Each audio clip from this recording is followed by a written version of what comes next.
Welcome to the Turd Nerds. We are the functional gastroenterology podcast discussing all things poop. Before we take the plunge into today's episode, let us tell you a bit about ourselves. I'm Dr. Rebecca Sand, a naturopathic physician and acupuncturist, and I specialize in all things gastroenterology, hormones, and fertility. I'm Dr. Ami Kapadia, and I'm a medical doctor trained in family medicine and functional medicine with a special interest in gastrointestinal health, food and environmental allergies, and autoimmune disease. And I'm Dr. Ilana Gurevich, a naturopathic physician and acupuncturist who is board certified in naturopathic gastroenterology. I specialize in inflammatory bowel disease, IBS, and other functional digestive disorders. Let's jump into today's episode.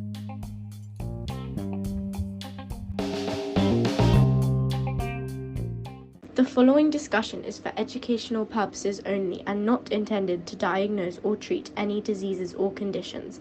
Please consult your doctor before incorporating any of this information into your care. The information presented on this podcast is not medical advice. All right, Turd Nerds, welcome back. We are so happy to be here with you all. I'm not. I'm angry. Uh-oh. I'm angry. All right, well, I speak for two of us. Yeah. Perhaps we are really jazzed about today's episode because we're going to talk about something we talk about all the time with our patients but have not yet covered on the Turd Nerds, and that is parasites and protozoa. So, where do we start? So I'm angry because I clearly have a parasitic infection, and parasitic infections can cause anger. Wow, well did. Is that actually proven, or is that one of our So just so you guys, full moon things? Give us a PubMed ID. I think most everybody knows that for a year I work with my dad. My dad is a board-trained psychiatrist, medical doctor psychiatrist who does alternative medicine, and his specialty is to actually get people off of their pharmaceuticals, get psychiatric, very complex, tertiary psychiatry, complex people off of their meds, right? You know, like you go see the primary gives you some psych drugs, you don't do good, you see the psychiatrist gives you psych drugs, you still don't do good, then you see a tertiary care, do well. Thank you. Then you see a tertiary care psychiatrist. That means you failed everybody else and you have to think creative. So that's who my dad is. He's a tertiary care psychiatrist. And one of his biggest tools is actually treating underlying parasitic infections. Wow. And did you come up with the anger thing, or did he tell you that the patients were often angry? He will tell me. Okay. And then while I was working with him, I started to see this pattern of not so much. I mean, they might have anger or emotional issues when they're infected, but during the treatment, anger is a big thing. Yeah, I was going to say, also going through that process you just described would make me angry. So. Yes. It's a lot of doctor visits. Yeah. I mean, when you're not feeling so maybe good. That's the real reason. What kind of testing does he do? So that's a great place to start. How do you find a parasite? Uh-huh.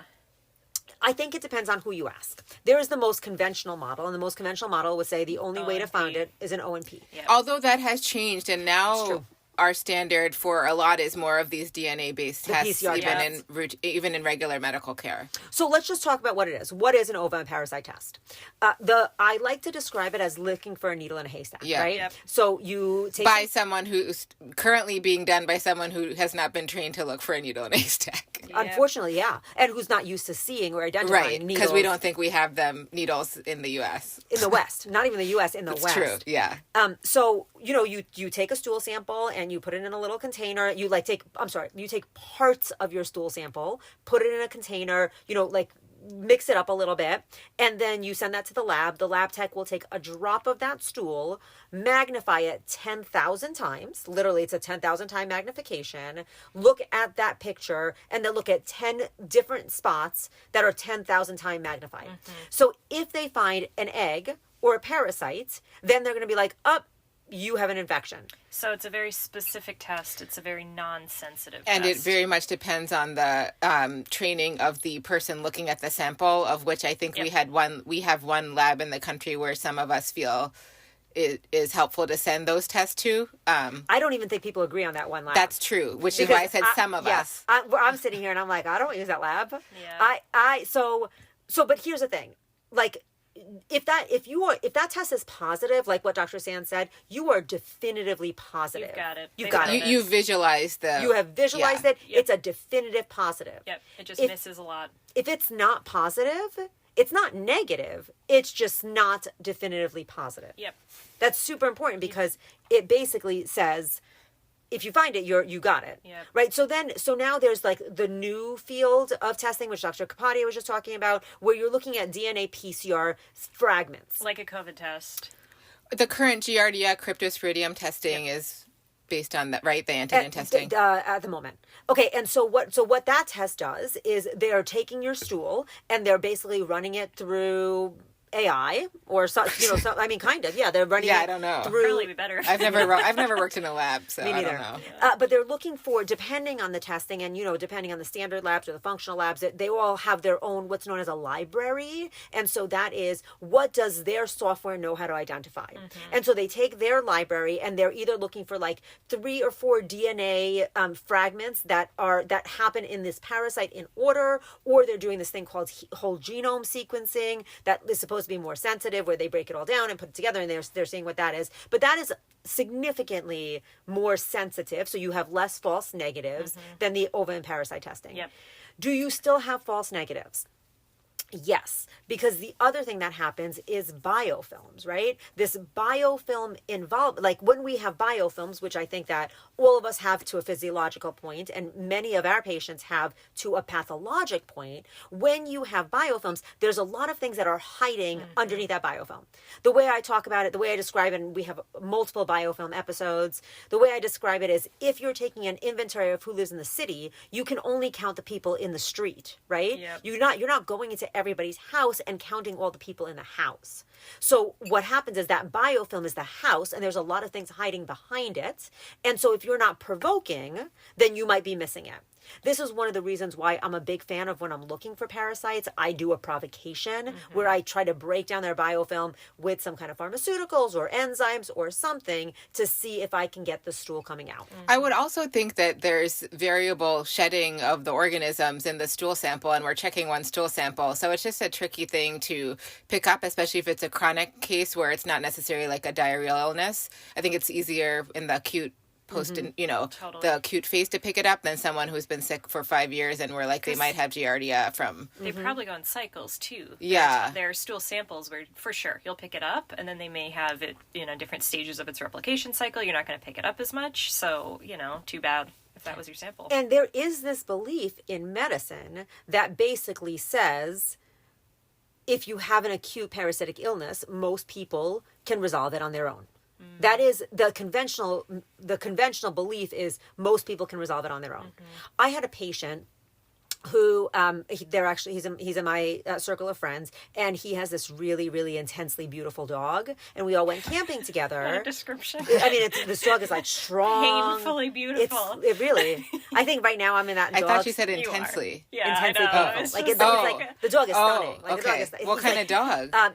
He's a mutt, but he looks like kind of like a Rottweiler. Oh. He's like big and strong, but also very mannered. Okay. Which at this stage of my life, all I care about is a dog who has manners, because my dog at the moment does not have manners, even though he's learning. But the dog ended up drinking from stagnant water, getting diarrhea. During the camping trip? During the camping trip, getting diarrhea. Did you have your anti-protozoal program with you? So here's the thing. I have a bigger fear of parasites. It's probably slightly smaller than my fear of mold, and only slightly smaller than my fear of the agricultural system. But parasites are in like my worst three. You just brought up the scariest things we know. Right, totally. And I don't think about bringing my parasite protocol when I'm camping. Like, I'm camping in the West and I bring my water filter. I can totally picture you just like whipping out your laptop. Here's my parasite presentation. Yeah, this is why you need to take these supplements. You're earning 3 CEs sitting through this. Yeah. So the dog ends up getting diarrhea. 3 days later, the whole family gets diarrhea, right? He goes to urgent care, and I think in Portland we have a really good medical system. Yeah. He goes to urgent care, and they basically say, you don't have a parasite, and if you do, it's self-resolve. So then he continues to be having this diarrhea for like another 2 weeks. And I'm like, it doesn't just self-resolve. Like, there's a subset of the population where that's it does. typically not what we tell. What we usually tell people is, because we usually don't know, is it a foodborne illness? Right. Is it a parasitic infection? If it's only been 3 days, I agree. You typically don't need to do a full stool study unless someone has a very classic story for going camping and getting a diarrheal illness. Otherwise, we typically say if there's not that kind of story, then, if it's still going on 5, 6, 7, 10 days later, we need to do stool studies. But with that story, I probably would have offered to do stool testing initially. So here's my question. The dog had a stool sample, and that's how they diagnosed Giardia. In conventional medicine, we typically would just treat if if my patient said my dog was diagnosed with Giardia and I have diarrhea, then, I'm not the smartest doctor, but I probably would have offered an antiprotozoal treatment in that instance. That is what I thought as well. Right. Because I feel like vets are better at diagnosing protozoa than doctors. I would agree, because I think that vets, even though, aren't they using the same labs we're using? I don't know. I think they're just used to it being a problem where, they have dogs on preventative medications, right, for some of these organisms. I would also think you would test, it's probably not standard of care, but, knowing someone's medical history. If they are someone who we would assume would get an infection more easily than the general population, I would test. So this is not him. He was robust. He is strong. like the dog. No, the man. The patient. Right. The patient. Like the dog. Yeah, like the dog. Just like the dog, the patient was very robust, very strong. He is not the typical person who you would worry about getting a parasitic infection. And looking at him, I also would be like, well, I think your immune system should resolve this parasitic infection on its own, but it didn't. Mm-hmm. And so what we ended up doing is we ended up treating him presumptively for the fact that, assuming he had Giardia. How long after the exposure? 10 days. He was having, that's not true. I think he came in to see me at the 10-day mark, and I think we treated him at the 14-day mark. And was he angry? It was an acute infection. So he was probably just tired and dehydrated. Yeah, and having... and he's like, can you please help me with this diarrhea? Yes, and having having bad gas. Yeah. Also having bowel movement, stooling in the middle of the night. Oh, That's never normal for an adult. That's never normal for an adult. So did you just do standard of care treatment and that resolved this in this relatively healthy acute infection? Like 1 to 3 days of an antiprotozoal agent? That's, I think, exactly what I did. That's exactly what I did. Which typically works in someone who's acutely infected. Yeah, and it worked. Yeah. It totally worked for him. But, I think that the conventional system is not necessarily looking for these bugs. Right. And if they had 2 minutes to talk to him, they might not have picked up that he was camping. As opposed to, I said, if it's a viral gastro, you're not going to do stool studies, right? So, right. You're just going to assume it's going to resolve. Yeah. Mm-hmm. So the conventional system is basically parasites and protozoa, parasites are not an issue in the West, right? If you go to a third world country, then it's a lot of issues. But in the West, we don't have parasites, right? So that's one aspect of the view. One end of the perspective. Immune systems and are way more susceptible to them than people who are exposed. So then there's the other view, which is, feel your pulse. Do you have one? You have a parasite. This is, even if you don't, you probably have a parasite. This is the parameters. Right. It's quite extreme. We're going for a middle ground of It seems like, depending on where you are gathering your information from this World Wide Web, you are either, no, there's no such thing as parasites in the West, or, yes, everybody's chock full of parasites and they're killing you and rotting your brain. Right, totally. Right. And then there's the chronic carrier who doesn't seem to be affected from the studies on Giardia and such, where if you look for it, you'll find it, but they don't have any symptoms. And then we don't necessarily need to treat it in chronic carriers unless they're having manifestations of nutrient deficiency and stuff. So it's not like a cut and dry topic. And the problem is, for us as clinicians, there's the knowledge that not everybody with a pulse has a parasite. And there's also the knowledge that oftentimes our testing fails us. Right. And so how do we as clinicians make choices on what to do? Right. It's not an easy answer, especially in chronic. It's much easier in acute situations. I'd almost, even if I didn't find it on a stool sample and someone told me they went camping and drank kind of bad water and got a diarrheal illness, I think most physicians would be comfortable offering them a couple days of an antiprotozoal agent given that history. But once it becomes chronic, I have IBS, I have IBD. Do you think parasites are part of my problem?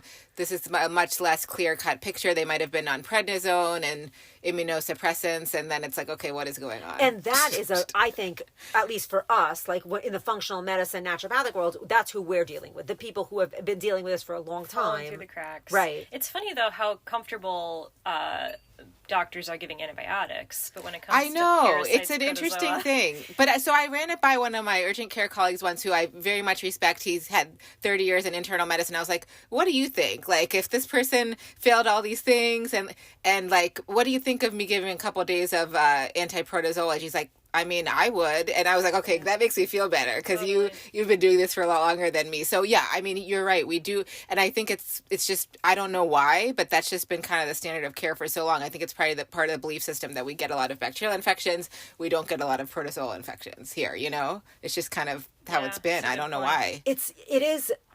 It is tricky because I also think that when we're talking about chronic IBS-like people, there's now this understanding that there is this bacterial component to IBS, right? Like we have all this data coming out at and now a SIBO, fungal component. and now we're admitting there's a fungal component. But by what I mean is like the small number of GI doctors who have studied it, and then they've passed on the information. But you're right. This protozoal piece is parasitic piece. Yeah. Yeah, and that is.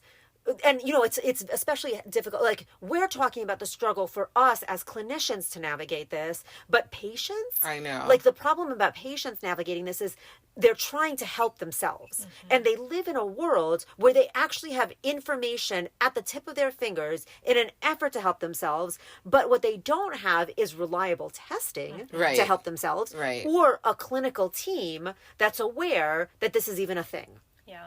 And so I'm like, for us, it's challenging, but for patients, oh my God, for patients, it's like, and it's frightening. And then the anxiety component, because their GI is messed up, the anxiety component is totally a thing. I feel like there needs probably, if like new anti-protozoal drugs come out, that would be the impetus to develop a test to accurately diagnose. For sure. Yeah. More, you know.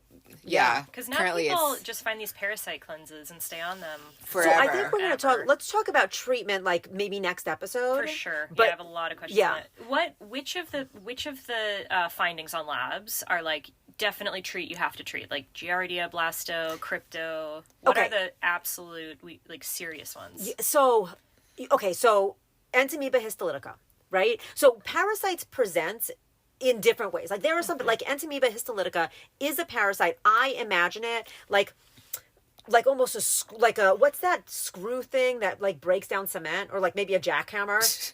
That works. We're replacing my sidewalk in my building right now, so that's what I can think of these tools. That's what my body is vibrating them, drilling out my sidewalk.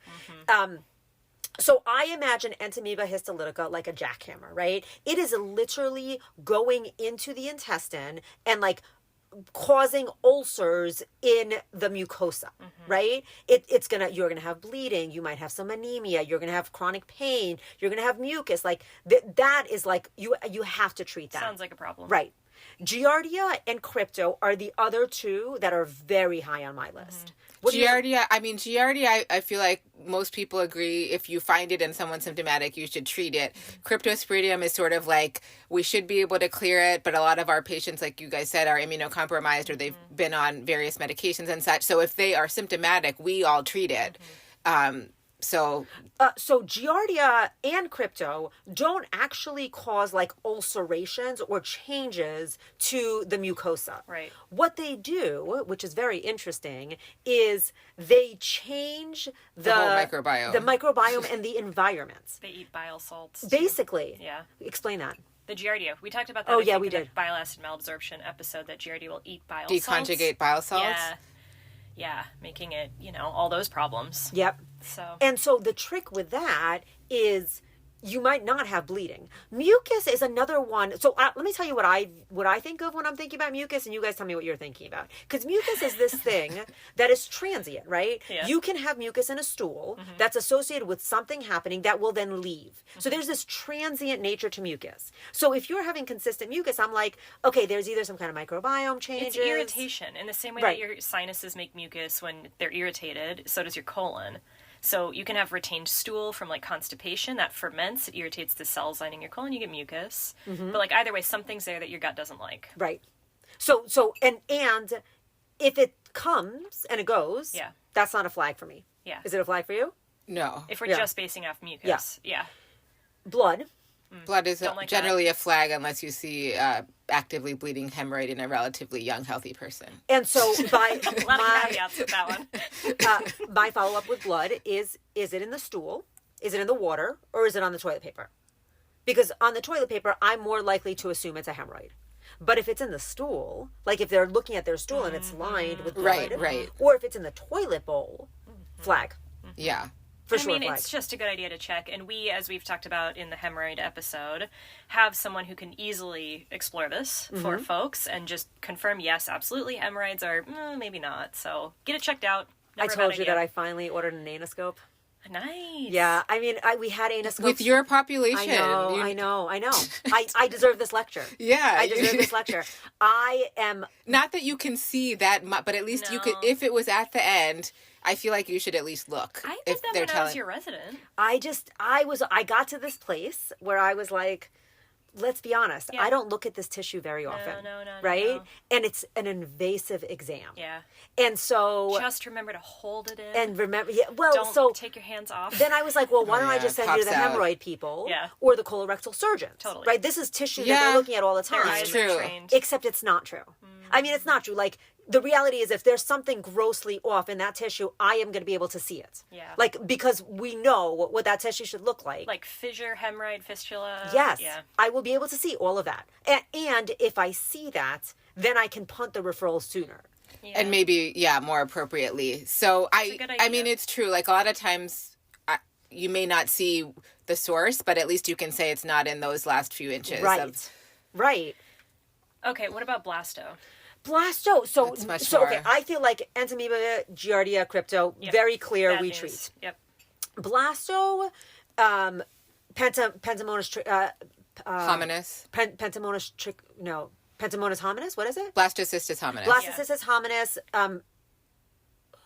Dientamoeba fragilis, Yeah. Pentatrichomonas homini. I don't know what you're talking about. That was impressive. though. Yeah, Did you make that one up? Yeah. the answer is maybe. Sounds like you're casting spells over there. Definitely maybe. It would be a very mean pooping induced spell. Yeah. Those are much more gray. So just a reminder, historically, Giardia was gray, right? Like we do have this history in our medical system where we think something is bad or we think something is fine until we get more information and it's considered bad. Right? I think that Dientamoeba fragilis and Blastocystis homini are in that world right now. I would put Dientamoeba fragilis as, at least when the patients I had treated for it, I felt that I was more convinced I needed to treat that than Blastocystis hominis is like so ubiquitous. But I see people get better when we treat. Yeah, I don't think it's wrong to treat it. There's Yeah. studies that show it correlates with IBS and treatment for it. And we're in a skewed population of people. Right. So I don't think it's wrong by any means to treat it, but it's also in a lot of people. But I mean, H. pylori is in a lot of people, and we find efficacy in treating that in certain patients. Yep, So tune into that episode. So there are these gray protozoa. Blastocystis homini is one that's very interesting to me in particular because there is a balance. You know what I mean? Like if you find it in the stool of a standard test like an O&P or a PCR, I have seen even conventionally trained physicians treat it. Like so there is a knowledge that if it's overproduced excessively, it's going to cause symptoms. And I just had a patient who's a girlfriend of mine just call me, and she was like, listen, I've been having crazy diarrhea. I don't know where it came from. your usual Saturday evening call. Saturday evening, Sunday morning, Sunday afternoon. And so she ended up running like one of these new PCR panels through a conventional lab, which are kind of amazing. The one we have now is pretty amazing. It's like what, 14 different species or maybe more?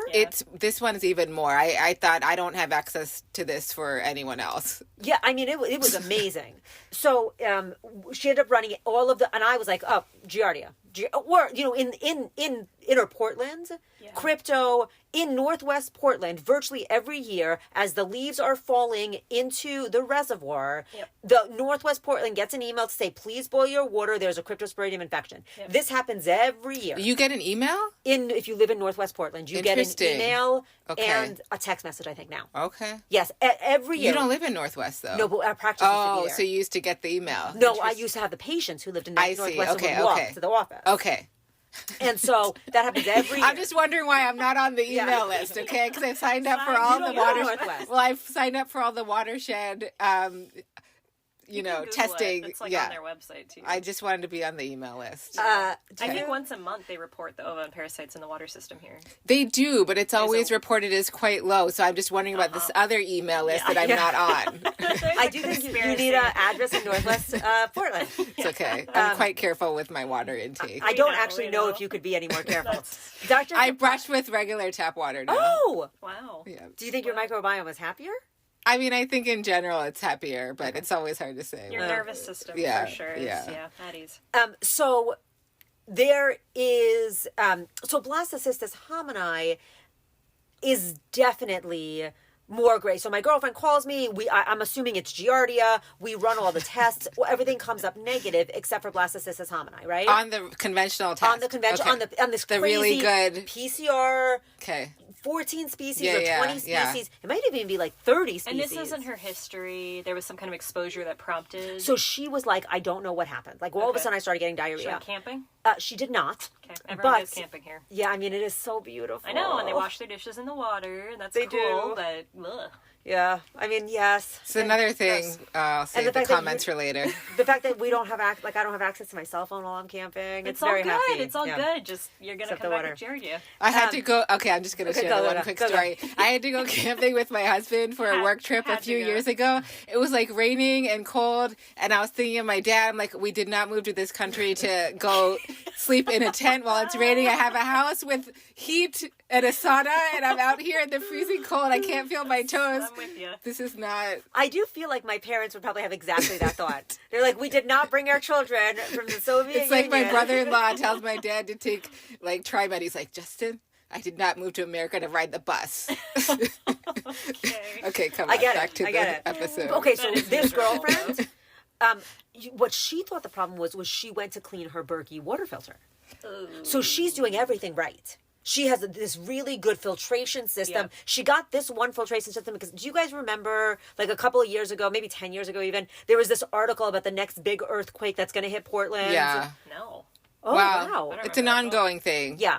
But have you bolted down your house? What? Okay, that's another episode. What? So probably seismic upgrade, Rebecca. Did you seismic upgrade? I mean, have you met my husband? Oh yeah, that's true. That's fair. Seismic upgrade. Mm-hmm. So there was this article. I'm just moving to France. I'm out of here. Yeah, that was one step. We might join you. So there was this big article that came out probably a decade ago that was talking about the next. We're late. Oregon is late for its next big earthquake, and so everybody got earthquake ready. And one of the things they did is they bought these Berkey water systems, which you don't need running water to filter your water. Yep. But apparently you have to clean your Berkey. And she just was not. A decade. How do you clean your Berkey if you don't have clean water? I think you have to take it out. I think you clean it with, I think you have to drain it out. You clean it with like vinegar. You use some scrubbing. Okay. You know what I mean? Yeah. But so she found like this gigantic pile of some biofilm in her Berkey. Gross. So she was like, maybe it's my Berkey. And freaks me out. But she had what did they find? They found Blastocystis homini in abundant amounts, and that was the cause of her diarrhea. And when I think of Blastocystis homini, I am generally thinking chronic. Yeah. Mm-hmm. I don't even know how. Do you know how you get Blastocystis homini in an acute situation? Portland water system. Well, that's fair. Yeah, I've only found it in people who had chronic issues, usually chronic constipation, not chronic diarrhea. You kind of need to be hospitable to it for it to probably take hold. Yeah, because it's usually there. Yeah, but I mean, if you're knocked enough, something can grow. Yeah. So there's that gray. Some people consider them commensal. Sometimes they're considered pathogenic, and then there's like what I'm going to say off-white, like Endolimax nana. We're doing parasites on like a color palette. The I kinda- protozoa. Yeah. Protozoa, Okay, yeah, okay, like okay. like when does it become a parasite? We've got the gray ones. We've got the beige ones. Yeah. We've got the... So Endolimax nana is tricky because I literally can't find any data anywhere. I know. That it causes pathology. Yep. But I have seen patients who have pathology Yep. coming up positive for Endolimax nana. I see it often on the Me stool too. panel that we all love and run. Not on me, frequently. she hates them. Oh. She doesn't like it. Wait. We can't say the Okay, names. yeah. So. Let's just say the three of I us- wouldn't say I hate it. Okay. the three of us I just don't had a agree. different preference on which one to use. Gotcha. Okay. Yeah. I see it frequently on there as like the one, and sometimes I'm looking at the entire report, and it's the only thing positive, and these people are, something's up.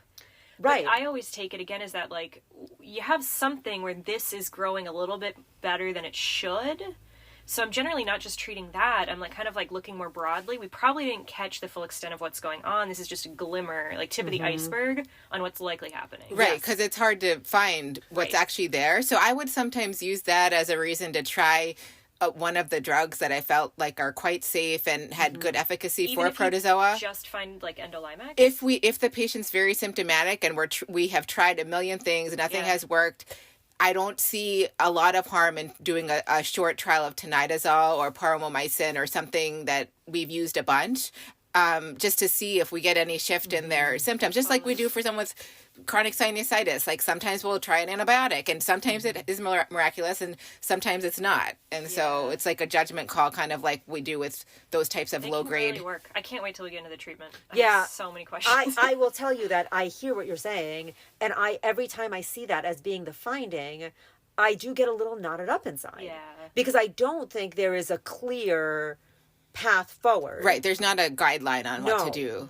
And Like most of the things you right, see. right, and like that, like I don't have the luxury, in in naturopathic medicine and in functional medicine, we don't necessarily have the luxury of having these massive trials, but our treatments are generally like very safe. Right. So I'm not worried I'm going to kill you if I give you this herb that we have used for literally centuries, right? Yeah.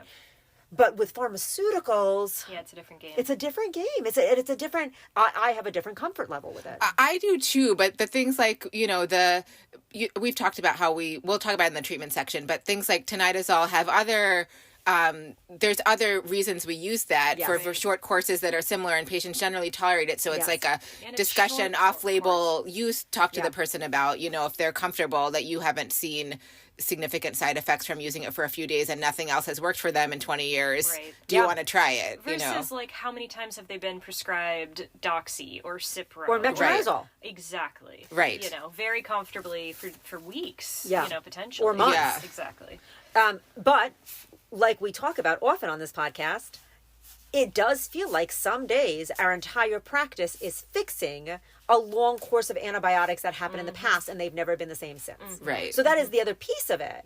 But when we talk about treatments, next episode, we will also talk about the fact that herbs are a question mark with these patients.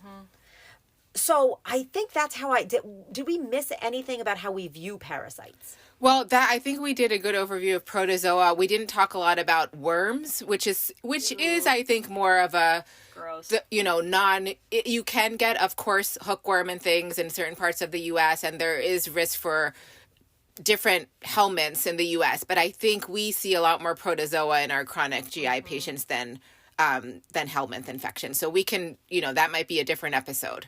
I will say though, like since COVID, we probably all have seen a big uptick in people traveling to places where That's worms true. grow really well. Yeah. And I've had to have it on my radar a little bit more than I ever really thought I would because of that reason. Can I just tell a quick parasite story? Always. Just one. I had a good friend. We came up in naturopathic school together. I still miss him and love him very much. But one of the things he'd often do is he would on purpose eat fruit right off the tree, like not washing it. Just eat fruit right off the tree on purpose because he wanted to like stoke up his microbiome. Like that's what we're supposed to do. Eat dirt. You know what I mean? That's how he picked up a parasite. You don't say. I mean, Shocking.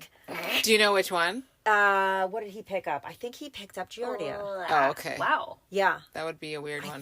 I think it was a berry. How did he figure it out? He actually tested? yeah. Gross. Yeah, and like when we were going through it, he was like, I do that on purpose. And, I do think... Maybe not anymore. Well, it's tricky because I do think that if you have been doing it on purpose your whole life, probably your microbiota is more stable. I would imagine since, you were a kid. Right. Yeah, you'd have to start young, start as an adult. 45 and hope that your gut all of a sudden is robust. I think that is a problem that patients have. They're like, we're supposed to eat dirt. Yeah. I'm eating dirt. Yeah. Try it for a couple weeks, see what happens, and we'll see you. We'll see you back in the office. Maybe we should schedule a follow-up for 4 weeks from now. Should we recap? Sure. What did we learn? Well, I think I learned the color scale of different types of parasites and protozoa. We've got the grays, we've got the beiges, the off-whites, but really there's some we have to take seriously, we don't mess around with if they show up, and we can use conventional lab tests for that. Generally going towards the PCR testing, you're going to get way better results. And then some are kind of a gray area. So some really have to do with what else is going on with the patient, what you know about their history, what their symptoms actually are, what their exposure was. There's a lot you have to take into context. Okay. That was a good finish. Good recap. Parasite Part 1. To dive into treatments. Thanks, Turds.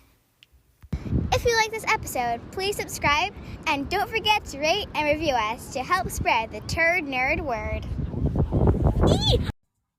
Thanks for joining us today. Stay tuned. We release episodes every 2 weeks.